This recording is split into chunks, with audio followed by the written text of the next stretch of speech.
Welcome to Olivia's Blooms. If you are new to my channel, I'm gardening in Charlottesville, Virginia, Zone 7B. I'm a home gardener who loves growing my own cut flowers and home decor with a focus on sustainable, regenerative, and eco-friendly practices. But most importantly, I'm here to support, share with, and learn from other gardeners, so I hope you will join me in growing this amazing gardening community.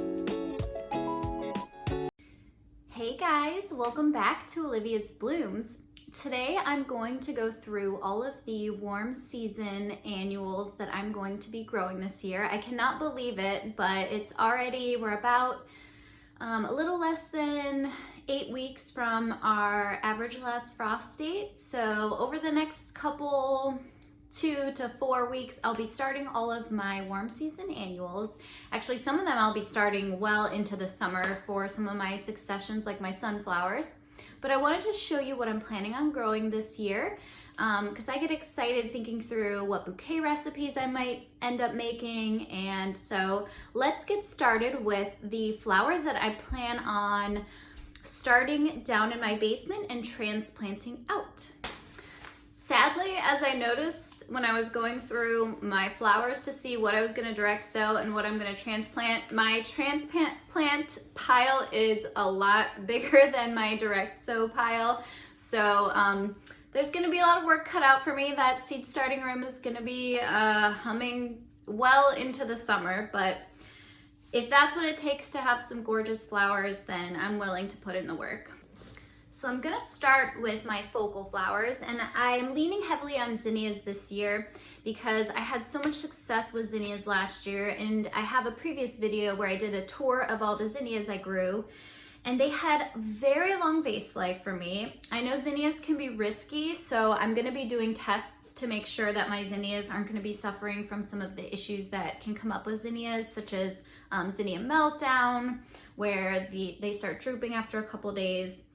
So I'm gonna heavily grow a lot of zinnias, and of course I had to get Floret original zinnias. So the ones I'm planning on growing this year are her unicorn mix,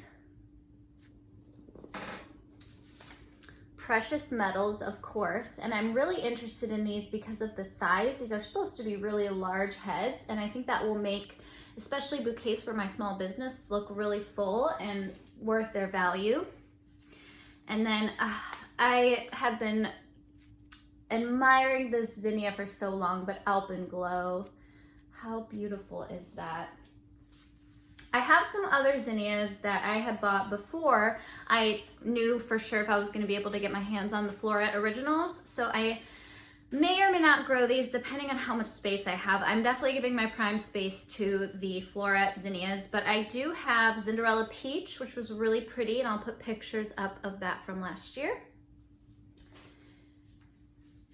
Queen Lime Red was probably my favorite of the Queen Lime series, and I'll put some pictures up of how those looked for me. I fell in love with those. That was my favorite of the Queen Lime. And then if I get a lot of subscription customers, I was thinking of doing a red, white, and blue bouquet right before 4th of July. So I do have Benary's Giant White and Oklahoma Scarlet. Now the Scarlet is probably not my favorite color, and I don't think I would use it outside of the red, white, and blue bouquets. But the Benary's Giant White, I think I would use in a lot of different bouquets, not just the red, white, and blue. So we'll see if I end up deciding to go ahead and grow these for my subscription customers. Now, other focal flowers, I am going to be growing a Kilimanjaro White Marigold, which is so beautiful and big and white and fluffy. But because these look so similar to probably the Benary's Giant White, I probably won't grow a ton of each of those. I'm gonna be growing a ton of sunflowers. These are the first ones I'm gonna grow. These are Pro Cut White Light, and I have these in my start inside and transplant out pile because these are kind of a lighter, more spring, early summer color. And then I'm gonna be direct sowing the rest of my sunflowers and move more towards the traditional oranges and darker colors as we get into late summer and fall. Okay, for secondary flowers, I'm gonna be growing a lot of celosia. I love celosia because it can dry really well, and I've been having fun with my dried flowers this winter. Of course, I had to get some of the Floret originals, so I got the spun sugar. And also the pink chenille. I am so excited for these. I think they'll make a beautiful complement to the zinnias and will dry just gorgeous, I imagine. And then if I have space, I also have the flamingo celosia. But I'm hoping to do some really fun kind of rainbow carnival colored bouquets, and also have those pastel-y, more sophisticated bouquets with these types of colors. And I want to have variety for different types of customers who might want different things, or like different things, or maybe just be in different moods depending on the week. Sometimes you want a beautiful pastel bouquet in your house, and sometimes you want some fun colors. And then some other kind of secondary flowers. I have Coral Fountain Amaranth, which is a beautiful kind of drapey color and texture, and again good for drying, which I really will love having extra flowers that I can dry. And also on the list of flowers that dry really well, Gomphrena. I think this will be a fun little pop of color and unexpected texture in the bouquets. And then something new I'm trying this year. I've never grown grasses for cut flowers, and this is greater quaking grass. I saw it in some other flower farmers bouquets, and it brings a lot of air and movement, and I don't have anything really else to do that for my bouquets. I'm not going to be growing cosmos just because they don't tend to last as long as I'd like in my experience. So I'm hoping that I can grow those successfully, and that they'll bring again a little fun pop to the bouquets. And then my filler, and if you watched my spring video, you'll know that I am trying to do better on filler this year. I am trying Sweet Annie Artemisia, and I'm primarily growing this because it's supposed to have a wonderful sweet scent, and I love my bouquets to be a full sensory experience, visual, smell beautiful, and also have a lot of fun texture. So Sweet Annie, I'm hoping I can grow that. I've never grown that before, so hopefully that will work out well.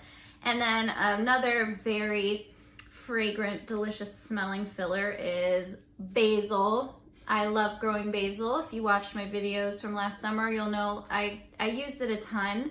I'm definitely doing cardinal basil again, and I'll put up pictures of that. This did so well, was such a great filler. Lasted a really long time. I wanted to try this Siam Queen Thai basil because I thought those dark purple flowers looked really pretty, and sorry for the glare. I'm trying lemon basil. This is a popular one with a lot of flower farmers, and again, supposed to smell wonderful.